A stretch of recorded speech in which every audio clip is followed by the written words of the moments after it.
Hello everyone, welcome back to another edition of the Wayne State Football Positional Previews. I'm Brady Beedon, joined by Line Coach Gabe Brown. Coach, thank you so much for taking some time. Sit down and talk with us. There's a lot of D linemen we've got to get to today. But first, let's talk a little bit about Coach. How'd you get here and what's your coaching journey been? Just so the people at home can know a little bit about the person coaching those big guys up front. Absolutely. I came up through the high school ranks first. Was blessed to coach high school football in Montana.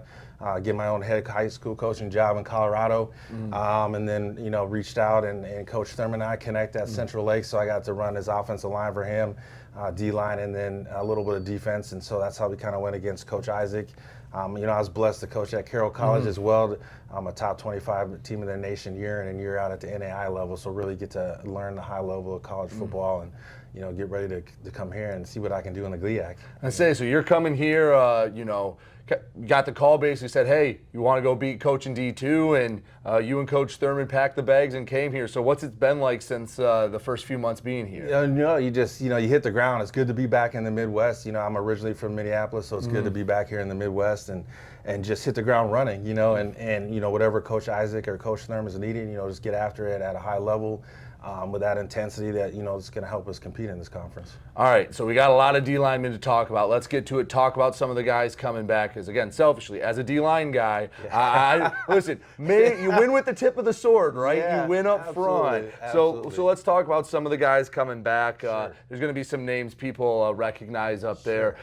Justin Austin was a guy that, I said his name a lot on the broadcast this past year. Let's start with him. What did you see with him in spring ball? He was obviously coming off some stuff from last season from playing banged up. So right. He played a lot. He did, right? So he has a lot of mileage on his knees, right? So, I didn't get to see him a whole lot in the spring ball. The big thing for him was to get healthy, get ready to get back out on the field. Just loved his ability to be able to communicate with me, though, and come out there and feel the intensity that I bring every day, in and out. I'm going hard. Oh, people heard you in the spring game. People heard you during the spring game. Yeah, that's me. If somebody's grandma's running with the football, we got to tackle them, right? And so, and that's just my philosophy, and he really bought into that, and I feel like, once he's healthy, he can really contribute for us. So, all right, who are some of the guys, though, that were getting a lot of those reps? Absolutely. So, T, he got some reps in there. I like that you just went with T, so you didn't have to say Tanello, Tanello, it's being Samoan. Alo? Yeah, it's Tanello. Tanello, okay. I don't want to mess it up being Samoan. Okay. I don't want to mess his name up for him, but I just call him T. He came out there. He's very, aggressive and violent. Very coachable. Got after it for me. So that was, that's awesome to see with guys that, you got a new guy in there. You don't know how they're going to react to your style, and he really stepped up and was physical for us in the spring. So that was awesome. All right, some of the other guys though that you saw, I know those are a couple interior guys. Who are some guys on the edges that were getting a lot of reps? I feel like Joe Clark got a lot of reps. He played a lot for us last year as well. Just a high IQ for football. Understanding, when we need to set an edge or if we need to spill something, he understands that, right? And then he can transition to a pass game, which was really nice. Some of our young guys, Andrew Paz, I call him Paz because that's a really long last name. He's intense. Young guy who's going to come in and compete for some playing time, really gets after it, hard-nosed. Same with Zach Green. Those guys, Franklin Gallagher, a lot of those younger guys showed that they have the ability to play at our level and at a high level. So I haven't asked every coach this, but you have more guys than most in your room. How much can you evaluate someone in those, few weeks of practice you have? Like, how much of the picture can you get? I mean, you can get a little bit, but obviously that's not a season's worth, a year's worth of reps. Right. So, it's your due diligence, right? I'm an attention to detail guy, so everything's on film, right? And so I go on film and I'm meticulously watching each play, right? So I start with the DNs and I watch them against the run. And then I watch them against the pass. And then I go to my D tackles and I do the same thing. So I really want to see how they move, how they violently get out the ball, how we violently strike, and all those kind of things.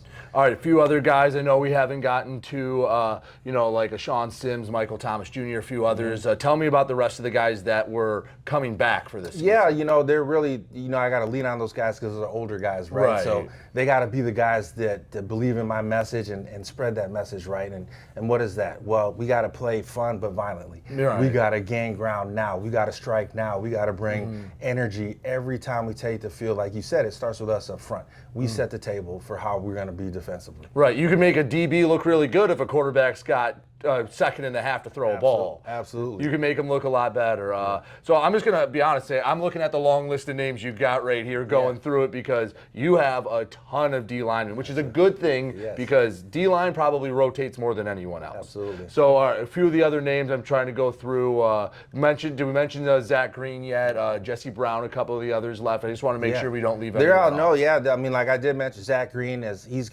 a very talented young man. You know, his work ethics is getting up there where it needs to be with pass. Craig Johnson's going to help us inside at D tackle as well, because he's extremely quick off the ball. So he's going to cause some problems for his centers, right? Jesse Brown's come a long ways, right? That's hard when you have a guy your father played in the league, right? Right. And at a high level, so you kind of gotta how do we coach that up? How do we get positives out of that, right? And he's been really receptive to that as well. We got Devin Isaac. Haven't seen what he can do, right? He's coming off an injury. But Mikey Thomas did great for me too at D tackle. This beautiful Filipino who's 6 feet, 315 pounds doing this thing. Plug up a gap in there. Yeah. So with all that said, big group coming back. You've already got some guys that are officially coming in, that the paperwork's processed. Yes. Let's talk about some of those, because right now I think we got about a half dozen we can go through. Coach, which one do you want to start with? Sure. I mean, I'll start with Keandre Watkins. I was able to coach him at Central Lakes last year. He's a Division III JUCO Defensive Player of the Year. 6'5", 235-pound guy that he's going to get on you right now. So when we played, Iowa Western, which is D1 JUCO, he gave D1 guys going to Iowa State fits. They couldn't block him. He played D2 before, made some mistakes, learned from those mistakes, and now he gets another opportunity to show what he can do. I'm really excited about and that's one you're familiar with, so you're bringing him in. You already have at least one guy you've coached for a year. You understand what he can do. Really excited about him. Gabriel Avila, we're getting him as a transfer from University of Laverne.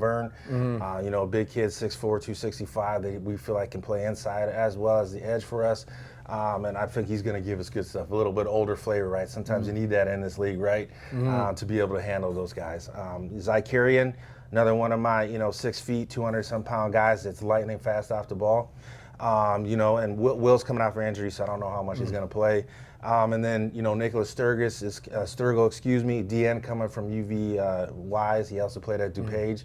So we know them from the JUCO range, won a couple D3 national championships there. So, well-versed in winning, right? And then we have a couple other guys, Brandon's coming straight out of high school, right? Right. He's coming out of a program that just beat Cass Tech in the state, right? So, he's used to winning too. So those guys in there help. A mix of, some older guys, but you still have to have the youth. You can't forget about the high school ranks. But like you mentioned, there's more guys coming that, as you guys figure everything out, like you said, you're kind of laying the tracks in front of you as you go. So figuring all that out. Coach, the last thing I always like to ask everyone, when someone comes to the game, someone watches you, they come to the game against Northwood on the season opener, and they see the D-line. You want them all walking out of those gates saying, man, that D-line was this, or this is what I took out of this D-line.